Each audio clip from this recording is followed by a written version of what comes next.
রাজধানীর উত্তরার milestone school and কলেজে বিধ্বস্ত হওয়া যুদ্ধবিমানের পাইলট ফ্লাইট লেফটেন্যান্ট তৌকির ইসলাম সাগরের কণ্ঠে ছিল আতঙ্ক ও দৃঢ়তা। শেষ মুহূর্তে কন্ট্রোল রুমে তিনি জানিয়েছিলেন, বিমান ভাসছে না, মনে হচ্ছে নিচে পড়ছে।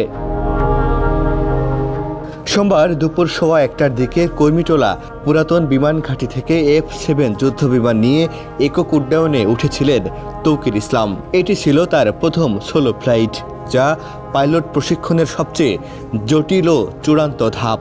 এ পর্যায়ে পাইলটকে কোনো সহকারী নেভিগেটর কিংবা প্রশিক্ষক ছাড়াই একা বিমান পরিচালনা করতে হয়। একাধিক সূত্র জানিয়েছে, উড্ডয়নের কিছুক্ষণের মধ্যেই বিমানটি উত্তরা, দিয়াবাড়ি, বাড্ডা, হাতিরঝিল ও রামপুরা এলাকার আকাশসীমায় প্রবেশ করে। এরই মধ্যে হঠাৎই বিমানের আচরণ অস্বাভাবিক হয়ে ওঠে।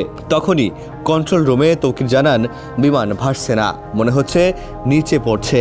তাৎক্ষণিকভাবে তাকে ইজেক্ট করার নির্দেশ দেওয়া হয়, কিন্তু শেষ মুহূর্ত পর্যন্ত বিমানটিকে নিয়ন্ত্রণে আনার চেষ্টা করেন ফ্লাইট লেফটেন্যান্ট তৌকির।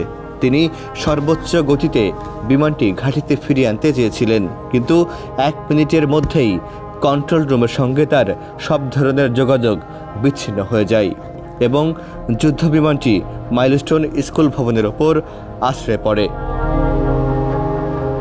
বিমান বাহিনীর সাবেক কর্মকর্তারা জানান, সাধারণত প্রশিক্ষণ ফ্লাইট জনবসতিপূর্ণ এলাকা থেকে দূরে সম্পন্ন হয়, তবে সোলো ফ্লাইট নগরাঞ্চলের আকাশসীমায়ও হতে পারে।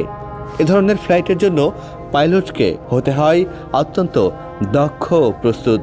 তৌকির ইসলাম ছিলেন এমনই একজন যোগ্য পাইলট। এদিকে বিমান দুর্ঘটনায় এখন পর্যন্ত প্রাণ হারিয়েছেন 31 জন। রাজধানীর বিভিন্ন হাসপাতালে চিকিৎসাধীন রয়েছেন 164 জন। মামুন সোহাগ, সমকাল।